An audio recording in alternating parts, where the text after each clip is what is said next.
Queria finalmente poder se aposentar. Então, essa questão do acesso a políticas públicas é muito forte. Outro ponto é que que eu pude perceber é que essas pessoas, né, fizeram as suas negociações ao longo da vida, foram vivendo, resolvendo ali as suas questões. Mas chega um ponto em que não dá mais. Uma hora apareceu uma situação que não dava mais para resolver sem o documento. É o que eu chamo, então, no trabalho de urgência de legibilidade. Aquela pessoa precisava de uma solução urgente de um documento para resolver. A gente pode chamar de situação limite, eu não usei, porque tem essa situação limite, ela é usada de outras formas em alguns outros trabalhos, então eu criei aqui essa categoria, essa urgência de legibilidade. Por causa da dona Maria da Conceição, que precisava da cirurgia. Não conseguia mais resolver sem a cirurgia. Mas é o caso de pessoas que até então tinham conseguido manter o filho na escola, mas não conseguiam mais. O menino estava indo para o ensino médio e não tem escola mais que aceite, né, sem documento. Ou o caso das mães dos presos. O menino viveu ali sem documento, enfim, se envolveu, né, com os corres, os crimes e foi vivendo. Mas quando foi preso, aí o menino passa 2 anos preso e ela não consegue visitar o filho. Aí ela chega a um ponto que ela vai procurar, né, tentar buscar uma solução urgente aí para essa questão da legibilidade. Outra situação, essa também acho que dialoga aí com o trabalho da população de rua, é uma coisa de conversão. Pessoas que tiveram situação de dependência química, ou perderam tudo na rua, ou passaram, às vezes, por uma conversão religiosa, mas não só religiosa, pessoas que não tinham seus documentos ou perderam. E aí, nessa mudança de vida, o documento é parte dessa nova vida. Mais uma vez, o documento associado aí a essa esperança, né? Essa mudança, essa nova vida que eu vou ter, e o documento é importante para isso. E eu estava lá, feliz, com minhas 3 razões, até que eu conheci a Valderez. É uma história muito particular, acho que vale contar. A Valderez tinha documentos.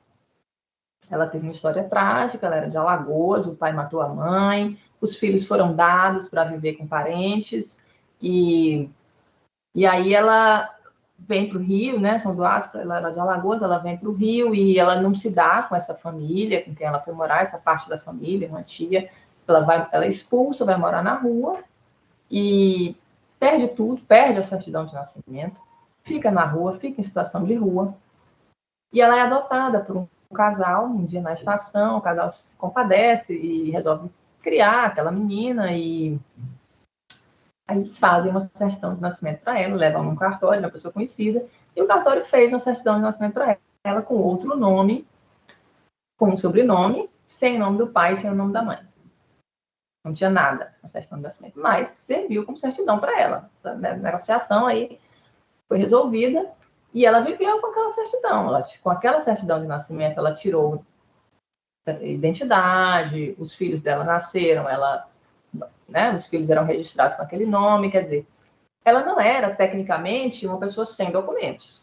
Ela tinha, mas ela nunca se conformou. Então, ela procurou o comitê lá do município dela, o comitê de acesso à documentação, e o comitê fez a busca, o comitê lá da Baixada Fluminense, acho que era São João de Meriti, a cidade dela, e localizou a certidão de nascimento dela em Maceió.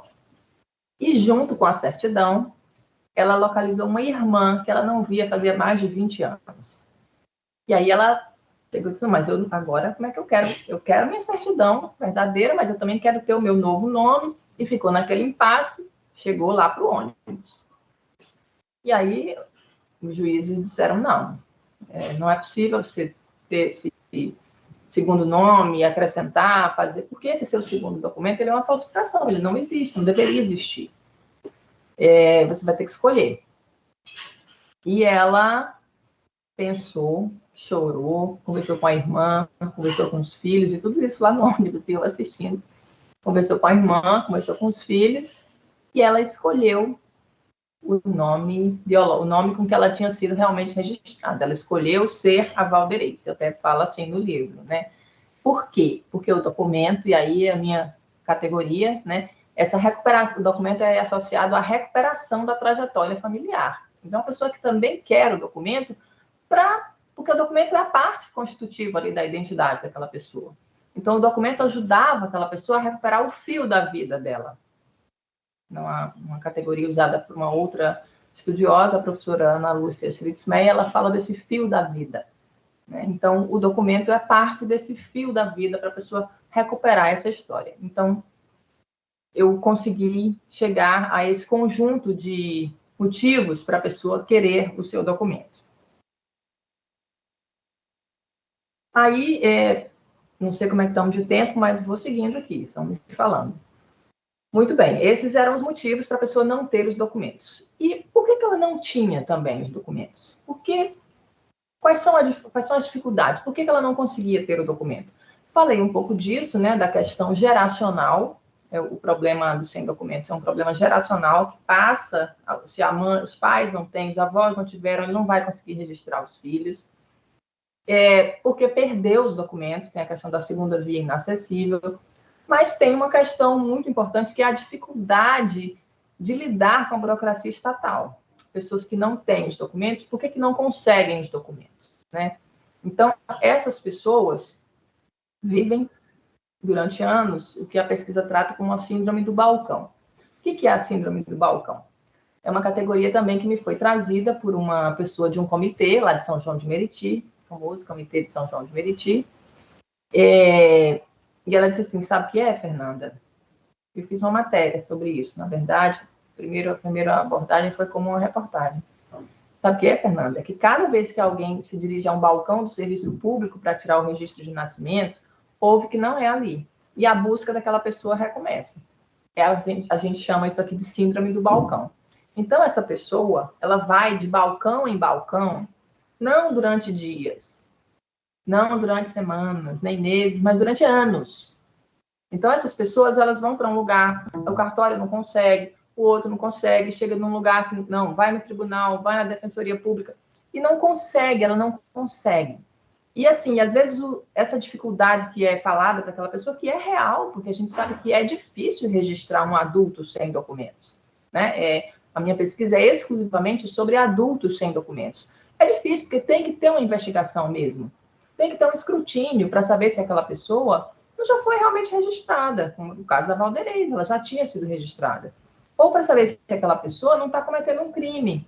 Ou para saber se aquela pessoa ela não está querendo enganar para ter um outro documento, né? Então, existe isso. Vocês estão nessa área, vocês lidam com isso. Então, esse escrutínio que é necessário, muitas vezes se transforma nessa síndrome do balcão. E a pessoa vai indo de balcão em balcão durante anos, né? Eu vou pular essa parte aqui e vou mostrar os depoimentos. Vejam cá. Faz 8 anos que tento registrar. 8 anos. Já fui à maternidade e lá me disseram que o livro onde os nascimentos haviam sido anotados pegou fogo. Já fui ao Conselho Tutelar, à Defensoria Pública, me mandaram para o Comitê de Belford Roxo. Esse comitê é o Comitê de Combate ao Subregistro. Já fui no cartório, no fórum, já me mandaram fazer busca em cartórios não sei quantas vezes. Já faz 6 anos que estou nessa busca. Parece que o Estado faz para a gente não conseguir. Mandaram que eu fizesse a busca nos cartórios. Eu não tenho condição. É uma burocracia danada. O Estado não está nem aí para nós. Tentei tirar o registro várias vezes. Fui num canto, em outro. Fui no cartório, no fórum, nada. É a maior burocracia. E a gente que leva a culpa. Dá muita vergonha. A vergonha lá de novo. Desde que vim do Recife, tento essa certidão de nascimento. É muito tempo esperando. Como é que o Estado faz isso com a gente? Então, esses relatos dessas pessoas mostram essa espera de anos passando de balcão em balcão e mostram também a concepção que eles têm do Estado, que é esse Estado que não é garantidor de direitos, né? É o Estado, e aí vou voltar rapidinho aqui no slide, é esse Estado que é parte dessa construção social da indiferença, né? É o conceito desse autor aqui, do Hessel. Porque a burocracia, o Weber fala disso, é uma forma de organização do Estado, mas ela pode se transformar nessa indiferença ou ela pode realmente solucionar questões burocráticas que todos nós temos para resolver, né? E aí também tem um autor, que é o Rolston, que fala desse conceito de cidadania diferenciada. Ele fez um estudo em São Paulo, inclusive, ele disse assim, que achava muito engraçado que no Brasil tinha muitas coisas que eram, na prática, em tese, eram universais, mas na prática eram muito excludentes. E eu acho que se aplica bem a essa questão dos documentos, porque a certidão de nascimento, ela é gratuita, né? Por lei, ela é gratuita, desde 77. Então, não há motivo para essa dificuldade, mas a dificuldade existe. Então, vou seguir aqui. Aí, vou falar de algumas questões específicas, porque, como eu disse, assim, o subregistro, ele é uma questão transversal, assim, no Brasil, que atravessa várias camadas da nossa desigualdade, né? Então, as pessoas não têm documentos porque os seus pais não tiveram documentos, então é um problema geracional. É a questão da pobreza, que é também geracional, a gente sabe a dificuldade da mobilidade social brasileira, então é uma questão realmente associada à pobreza e à miséria, essa população que vive nas margens do Estado, realmente. É uma questão que dialoga também com o abandono paterno, né? Quer dizer, a mulher, o seu companheiro não quer registrar o filho e ela espera para registrar, que ela não quer registrar sozinha, porque a gente sabe também o impacto, né? Tem estudos sobre isso, da falta do nome do pai na documentação. E ela espera e a criança vai ficando sem registro, até que ela vira um adulto e, como eu já contei aqui, para registrar um adulto é bem mais complicado. E fala também de outras questões, né? Fala do racismo, por exemplo, do racismo estrutural brasileiro. Tinha uma moça que me contou, a mãe não quis registrá-la, porque disse que ela era muito preta. Então, o racismo entranhado ali para dificultar o acesso aos direitos. E a questão do machismo estrutural também, né? Teve uma moça, a Monique, que me falou assim, meu pai não me registrou, porque o meu pai só registrava os filhos homens. Ele dizia assim, mulher não precisa de registro. Porque se casar, vai ter o nome do marido, enfim, mulher não precisa de registro. Então, ele não registrava as filhas. E ela viveu com aquela falta de documentos a vida inteira, até que no ônibus ela vai conseguir a certidão de nascimento, tá? Ao mesmo tempo, se a gente pode falar de como o subregistro dialoga com o machismo, é preciso também destacar aqui o papel das mulheres na busca e na obtenção dos documentos, seja para elas, para os filhos, para os maridos, para os irmãos, né? Muitas vezes essas mulheres se transformam no que eu trato como tutoras sociais, também uma categoria que aparece da pesquisa, né? Essas mulheres que se tornam ali, que ajudam a encaminhar aquela pessoa próxima dela, ou o filho, e é ela que assume esse protagonismo na busca e se transforma em tutora social para conseguir o subregistro. Imagino que vocês talvez também lidem muito com essa situação. Aqui é uma frase da dona Fátima, né? Ela dizia a vida de improviso. Essa vida nas margens em que ela tem que resolver. Realmente ela vai tendo que resolver um monte de coisa, porque a gente tem que resolver, e ela ia lidando com isso tudo. E ela, no caso dela, eram 3 gerações. Ela não tinha, a filha não tinha e a netinha também não tinha. Então, o subregistro como esse problema transversal aí, que fala de vários outros problemas brasileiros, e um deles é a segunda via inacessível. É a dificuldade do acesso a uma segunda via. Porque tem gente que nunca teve documento, mas tem gente que teve o documento e perdeu o documento. Por um desses motivos aqui. Porque mora num lugar que é sujeito a enchentes e a enchente levou, ou porque a casa pegou fogo. A maternidade, onde teve o registro, pegou fogo, ela não consegue pegar outra DNV para conseguir, né, uma segunda via da certidão, porque ela se mudou, porque ela é uma migrante. E como é que ela vai pegar uma segunda via lá no cartório de onde ela veio? Tem um custo, tudo isso tem um custo. Como é que ela vai ligar, descobrir esse cartório, né? Tudo isso tem dificuldades para essas pessoas. Então, a segunda...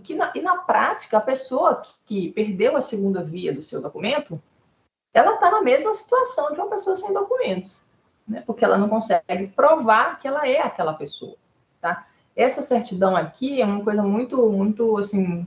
Me lembro muito da pesquisa, um senhor que estava no ônibus e estava assim, revoltado, muito revoltado, que não conseguia, mas que o senhor está desse jeito? Ele disse, não, é o meu documento. Mas o senhor tem documento? Ele disse, eu tenho, a senhora quer ver? Eu disse, eu quero. Estava assim com um envelope, eu assim, olha, vai puxar um documento. Aí ele virou o envelope assim na mesa, e eram uns pedaços dessa certidão de nascimento. E aí eu tive assim, e fiz essa foto. E aí ele dizia que isso não valia mais, porque de fato não dá mais para ler, Então, na prática, ele não conseguia nenhum outro documento. Para ele, a segunda via era realmente inacessível, né? Ele não conseguia provar que ele era ele. Aqui, acho que vale a pena contar um pouco como funciona dentro do ônibus, né? O ônibus é um pequeno tribunal. Ele tem 3 salinhas, os bancos foram retirados, né? Tem gente que faz audiência ali fora, como vocês viram, mas dentro dele tem 3 salinhas, os bancos são retirados, enfim. E aí tem juízes, um promotor e a Defensoria Pública sempre presente lá. A Defensoria manda gente, manda os defensores, tem estagiários, atendem as pessoas, porque, vale dizer aqui, o processo para a pessoa não tem o documento. E aí, como é que faz? Aí é aberto um processo em nome daquela pessoa, e quem abre o processo é a defensoria que move, né, e que representa aquela pessoa. Então, a defensoria é o que vai ali, em nome da pessoa, solicitar, então, ela entra com uma ação para solicitar a emissão do registro tardio daquela pessoa. E foi uma dúvida técnica, assim, que eu tive, se essa pessoa é uma não pessoa, se ela não existe legalmente, ela pode mover uma ação? Pode. Entende-se que ela está ali, mesmo sem a documentação, é movida uma ação em nome daquela pessoa. Acho que isso é um ponto que vale destacar aqui. Muito bem. Então, aí começam as audiências, aquela pessoa ela passa por uma entrevista, né, com a Defensoria Pública, assistentes sociais do ônibus, é realizada uma primeira audiência, é feita uma busca, a famosa busca nos cartórios, né, a busca interligada, o ônibus tem acesso ao sistema do Detran, aos outros sistemas dos outros estados, ele é interligado, é feita uma pesquisa, pode demorar até 60 dias, a ideia é resolver isso tudo em até 60 dias, e aí tem uma audiência e o juiz vai, diante de todas as evidências, tomar a sua decisão. E acho que é interessante a gente falar assim da questão de como é que é construída a prova, né? Porque às vezes, sim, se achar algum outro papel, ótimo, mas às vezes não tem mesmo. Então as pessoas têm que levar essas provas da existência delas, né? Então elas levam os vizinhos, parentes próximos para dizer, não, eu conheço, essa menina é filha dela mesma, eu me lembro quando ela estava grávida. Então essa memória, essa história contada pela memória também é uma coisa muito, muito interessante, muito bonita das audiências, né? Mas aí, sim, chegando aqui a questão do papel do judiciário, né, dos operadores do direito aí, essa é uma frase de uma juíza que me disse assim, eu acho que as pessoas sentem muito poder em dizer não. Não vai dar. Não, a senhora não tem esse documento, então a senhora não pode provar, a senhora não tem esse documento, então a senhora não vai poder fazer a cirurgia, a senhora não tem o documento, então a senhora não vai poder matricular o seu filho. Ela dizia que o poder, na verdade, precisava ser entendido com o poder de dizer sim, poder dizer não, vamos resolver isso aqui, vamos encaminhar isso aqui para solucionar, vamos tentar buscar pelo menos uma solução, né?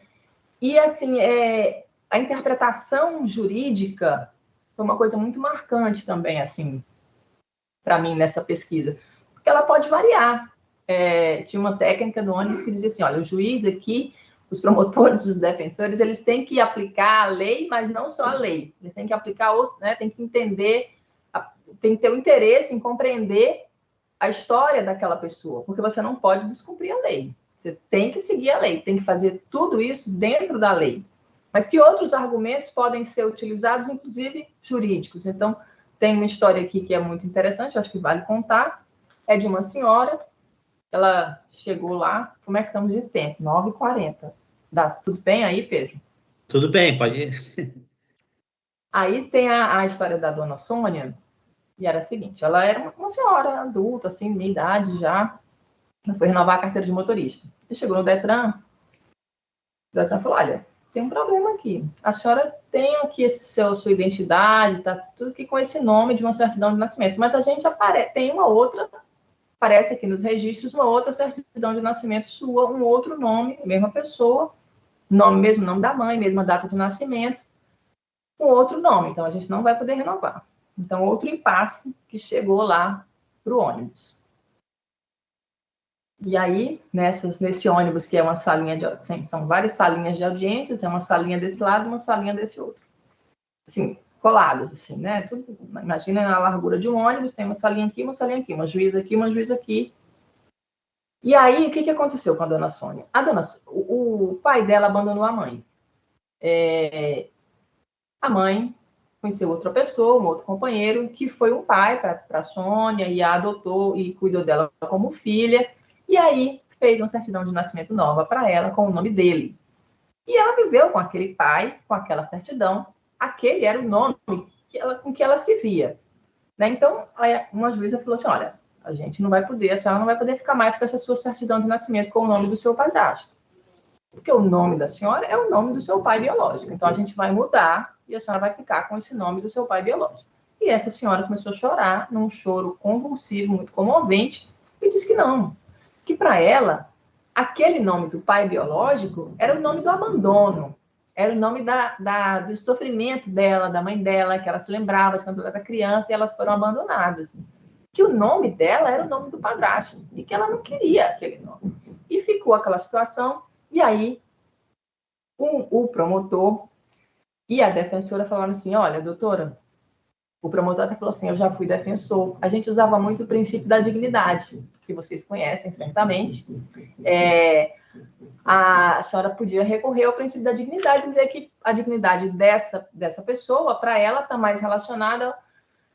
E ficou aquela situação, ela disse assim, se a senhora não se sentir à vontade, eu disse, eu não me sinto, não. Aí a juíza desse lado disse assim, mas eu me sinto. Pode mandar para cá, que eu vou fazer. Ela mudou de mesa, mudou a interpretação do que era o certo, o legalmente certo, e saiu de lá com a certidão com o nome do padrasto.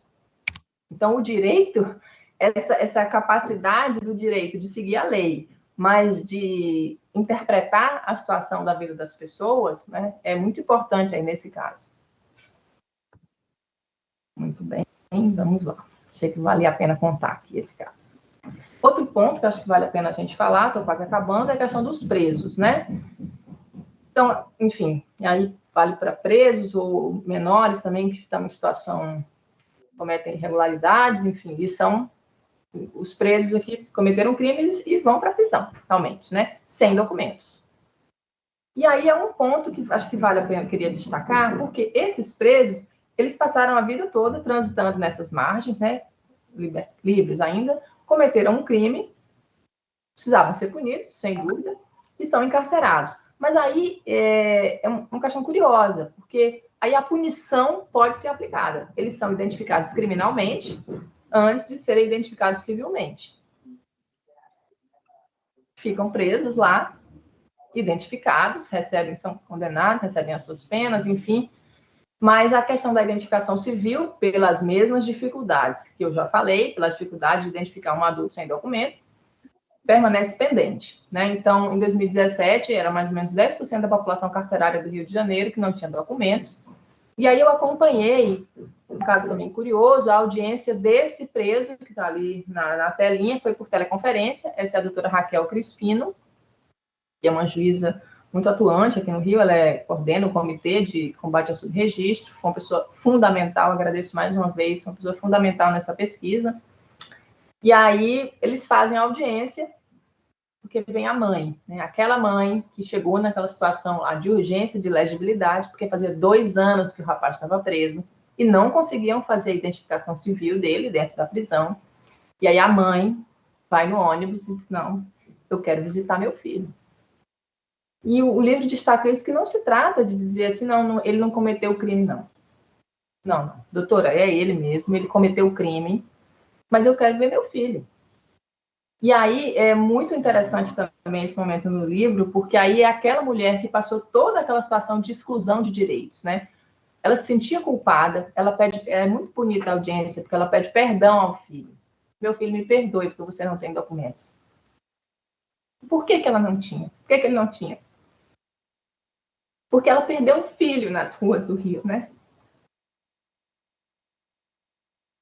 Ela perdeu um filho nas ruas e a pessoa perdeu um filho, imagina, ela perdeu um filho e ela não conseguiu registrar o outro filho. E aí o menino também entrou no crime e vai para a cadeia e passa 2 anos sem ela conseguir ver esse filho.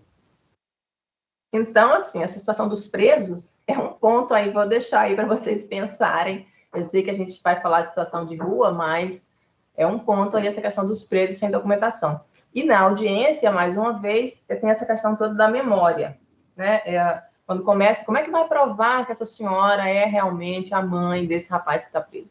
Quando o rapaz apontou lá na tela, ele viu a mãe e disse, a benção, mãe. Então, assim, a memória entrando em ação. Memória como parte da história. Então, esse caso dos presos também é muito impactante para mim, porque essa população encarcerada, né, onde os direitos também são mais facilmente violados. Repetindo, não se trata de não ter a punição, já que eles cometeram crimes, enfim, mas também de garantir o direito.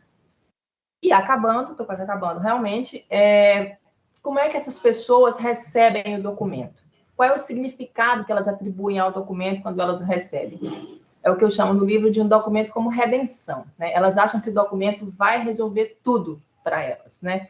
Tem um autor, que é o Bourdieu, que fala do rito de instituição. O rito como algo quase mágico, assim, que eles muda a pessoa, muda a condição da pessoa, muda simbolicamente, claro, a situação, a condição da pessoa. A certidão de nascimento, ela é um rito de instituição. Ela tira a gente do lugar de indocumentado, de não cidadão, não registrado nesse mundo de direitos e controle, certamente. E aí, com a documentação, a gente entra nesse mundo.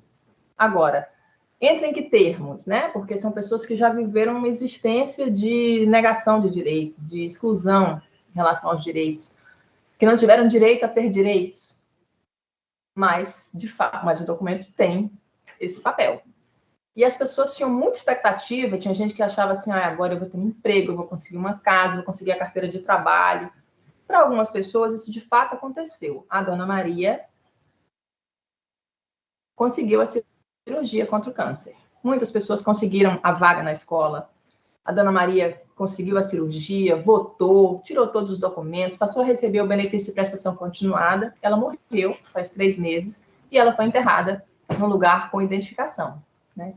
E aí, a frase, essa frase que está no alto, foi uma outra moça, sem documentos, a Damiana, que eu não sei o papel que o documento teve para ela, eu nunca mais tive contato, ela era uma pessoa em situação de realmente extrema vulnerabilidade, ela morava num barraco, ela foi levada até lá por uma assistente social que fazia busca ativa, e eu depois procurei, ela disse, não, mesma coisa, não mudou muito a vida dela, então o documento não vai resolver tudo. Mas eu me lembro bem do dia em que ela recebeu a certidão, eu perguntei, e agora, Damiana? Ela disse, agora eu vou viver a vida. Então, para ela, o documento era a redenção de tudo que ela tinha passado, tá? Enfim, vou encerrar. Então, a pesquisa termina falando da certidão de nascimento como esse papel, que é muito mais que um papel, né? Que é também um passo para cidadania, é um elemento de cidadania, é um passo para acesso a outros direitos, enfim, um passo nesse longo caminho da cidadania, que é como o livro termina. É isso, gente. Muito obrigada mais uma vez. Falei demais, mas esse tema realmente me move muito e acho que foi muito bom conversar aqui com vocês mais uma vez. Obrigado, Fernanda. Muito emocionante esse relato.